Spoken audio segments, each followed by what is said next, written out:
forearm will be ununderstandable if we will not discuss the cubital region.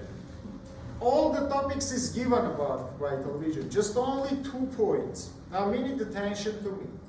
If you remember, then I draw for you the neurovascular bundles of upper extremity. I told you that in cubital region we have 3 neurovascular bundles. Yeah? 2 is located in anterior region and 1 is located in posterior region.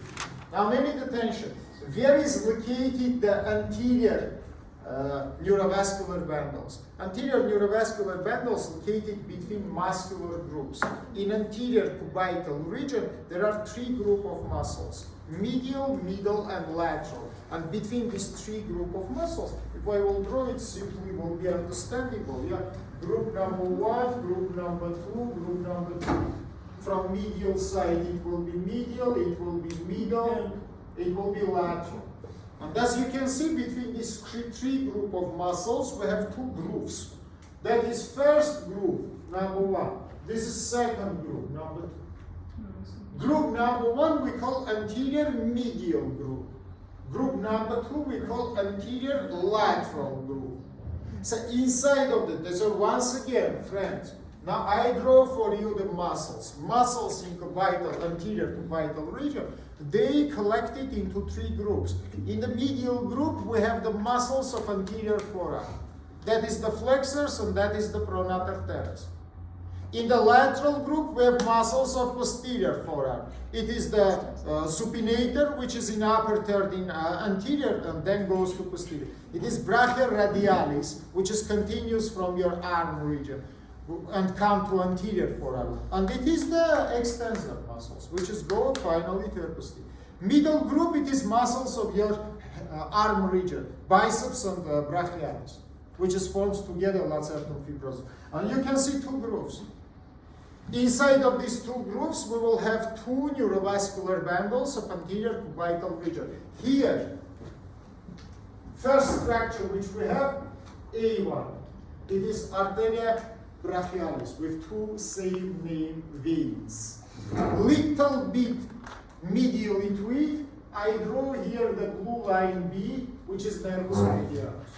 So you can see that nervus medianus has more medial position, yeah, than the artery. What is happened after with this artery? Look here, please. It is changed its direction and it is come under the middle group of the muscles, under the tendon of biceps and brachialis muscle. That is geometrically midpoint of your anterior cubital region. And here under the tendon of these 2 muscles, this main artery, arteria brachialis, finally split it into 2 terminal branches, as we discussed last time. Yeah, in medial side, that one will be alba, this one will be the radial.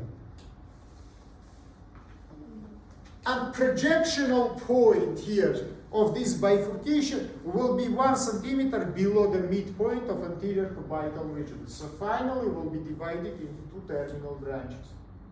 If you remember, these terminal branches, by the way, partly will be involved in formation of collateral arterial network. Yeah, they will give the recurrence branches, which is goes to collateral branches descending to down from arm, recurrence branches goes ascending to upwards, and they form the collateral networks together to each other.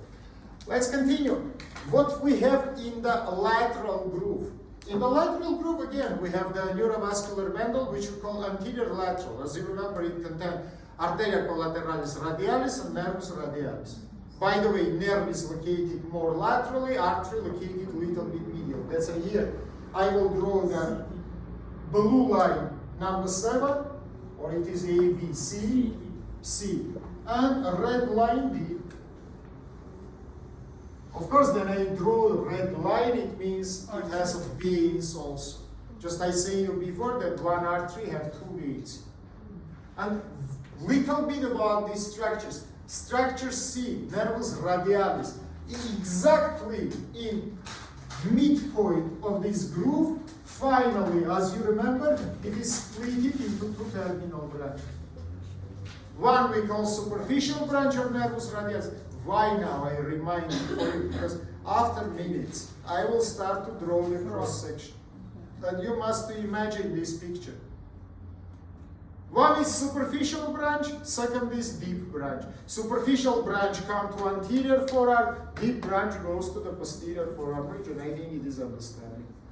This posterior branch we also call posterior interossal nerve. So we can call it deep branch of nervus radialis. We can call it posterior interossal nerve.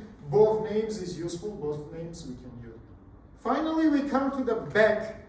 In the back also we have grooves. Again, two grooves we have. Posterior medial groove and posterior lateral groove. How they forms? By three bones.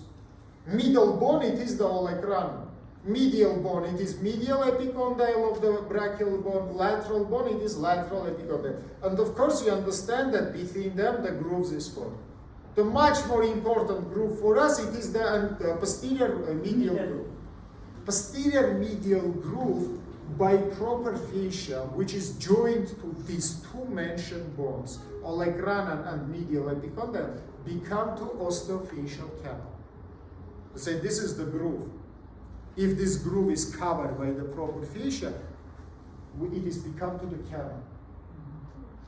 Then you touch your cubital region, elbow joint into something hard, you feel the pain. Why? Because inside of this osteofacial canal, we have ulnar neurovascular bundle. Yeah, ulnar neurovascular bundle of cubital region, not forearm region. We call it posterior medial neurovascular bundle of cubital region. Elements inside of it: arteria collateralis ulnaris superior, nervus ulnaris. This is, guys, all neurovascular bundles which we have in forearm region. Now write, please, the name of first our picture. It is cross section of forearm in upper